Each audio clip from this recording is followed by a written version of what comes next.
Kevin Jackson Radio Show. How about this for a dreamer? Welcome, everybody. Kevin Jackson here. Not me. I'm a dreamer, but my dreams are already fulfilled because I grew up in America, born and raised right here, a Native American, as they like to say. But Edwin Jackson and Jeffrey Monroe are no longer going to be able to partake of the American dream. One of them was an Indiana running back. What's the name of the team? The Indiana Colts. And he was killed by a man named Manuel Orrego Zavala of Guatemala. This guy's been deported twice, 2007 and 2009. Yeah, he is in the United States illegally. According to a release from the Indiana State Police, Colts running back Edwin Jackson was a passenger in an Uber vehicle when he got sick. The driver, 54-year-old Jeffrey Monroe, pulled over on I-70 to help him. Both men were outside of the car when a black Ford F-150 drove into the shoulder and struck the car. Jackson and Monroe were pronounced dead at the scene. Can you imagine? Here's what I'm guessing. I don't know the timing of all of this, but I'm guessing maybe 4 a.m. Jackson was out, got a little bit drunk, took an Uber to go home, had no idea that was going to be the last drive of his life. Gets sick, probably has to throw up. Uber driver says, no problem, man. Pulls his car over, gets out to help the dude. I'm sure he knows who he is. I'm from, my family, father's side of my family lives in Indianapolis. It's not that big of a town. People know the players. Pulls over, help the dude, boom, gets hit by a guy in a big truck. And it turns out this dude shouldn't have even been in the country. 37-year-old Manuel Orrego Zavala first fled the scene on foot. So he's one of these great DACA people that the left always talk about, these non-criminal folks. So he was caught on the ramp to Holt Road, intoxicated and driving without a license. There's your poster child, Nancy Pelosi, Chuck Schumer, and others. They learned that he gave police a false name. Oh my goodness, are you telling me another crime? Citizen of Guatemala by birth, not Mexico, in the United States illegally, previously deported twice, kills an American citizen. Oh, well. Well, that's leftism. And if they're going to give him an excuse, oh, well, he's a dreamer or some such nonsense. Well, I wonder if that dream includes Edwin Jackson's dream of maybe winning a Super Bowl, or Jeffrey Monroe, the Uber driver who was trying to pay for his kids' college or something like that. Will they cover that? I don't think they will for some reason. But see, these are the stories that have to get told. Earlier in the broadcast, I talked about a guy that went to Jimmy Kimmel's filming of a DACA thing and how it was a setup. They thought they were going to get these people and make them understand that these dreamers, and these guys held their own. You got to go check that out. It was an hour 2. You're going to love that story because these people didn't back down. See, I don't know what this guy Manuel Orrego Zavala's story is. And I'll be honest with you, I don't care. Twice he was deported from this country. He's back. He's drunk driving. And he kills 2, I'm presuming, American citizens.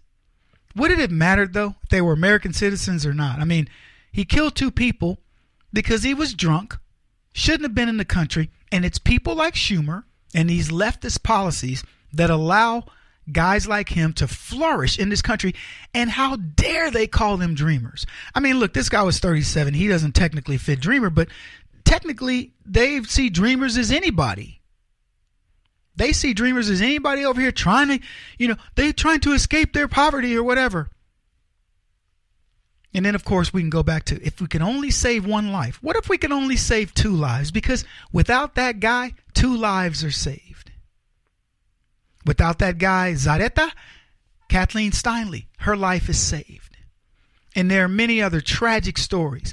And the left doesn't care about any of them because they don't care about the truth. They fudge the crime. This guy committed more crimes illegally here. And I'm not talking about over here blending in, trying to live a good life the way they describe it. He's exactly what the conservative movement tells you exists in these guys. He's a guy that got so comfortable in this country that he owned an F-150 pickup. That's not a bad truck. And he's driving that pickup at 4 o'clock in the morning drunk. He's been out partying. And he's so inebriated, he's so drunk, he gets on the road and not without a care in the world. I don't know if he's ever had a DUI, DWI, whatever, but without a care in the world. And he's driving along. People pulls over on the shoulder of the road. I mean, these people are off the road. The driver of this Uber car is helping his brother, throw up or do what he's doing. And the truck plows him. And then get this. He then tries to flee the scene. He doesn't take his punishment. He doesn't say, oh my gosh, I'm so sorry. I understand I got to face the consequences of this. That's leftism through and through. And I'd love to see how the left wants to defend this. There is no defense. How shameful. I mean, this is shameful. But we're going to be talking about DACA, right? Because we got to talk about DACA and the dreamers and immigration of illegals versus the legal system, because that's the way we've been programmed. That's the way that the only way you're going to theoretically get something is if you're willing to give up something over here that's worse. No. Donald Trump says no way. I played a clip earlier. I think it was Reince Priebus saying, or did we play that? I don't know if we did or not. But Reince Priebus said President Trump backed the left up on DACA.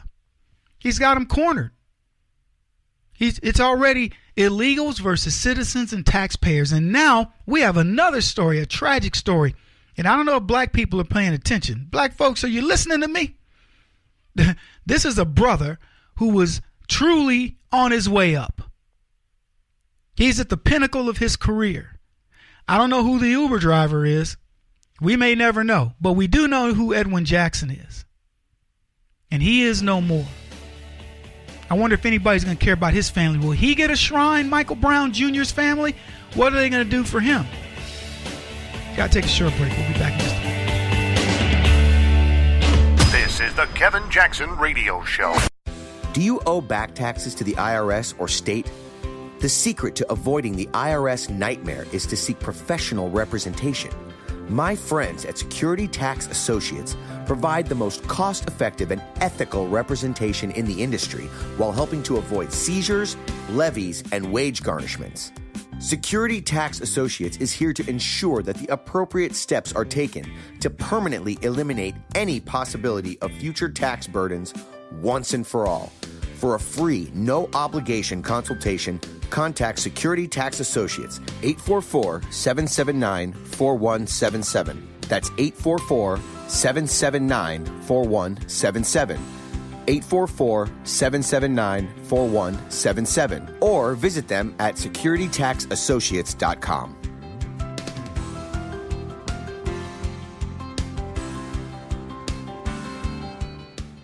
Beth Cook Moranville, author of Closer Than Your Breath, a book of hope. Hope, that wonderful, wonderful 4-letter word that you may feel completely out of. I wrote this book to give you great hope. It's not too late. If fetal position is an all too familiar place for you, I understand. If the next 60 seconds are too long, this book is for you. Wherever you are right now, whether you're dealing with divorce or death or sickness, take hope. You are going to make it through this pain. Don't roll your eyes. I've walked this road and I know it. The best is yet to come. Closer Than Your Breath, a book of hope from author and speaker Beth Cook Moranville, can be found on Amazon.com or Kindle.com. For more information, visit closerthanyourBreath.com or on Facebook at Closer Than Your Breath.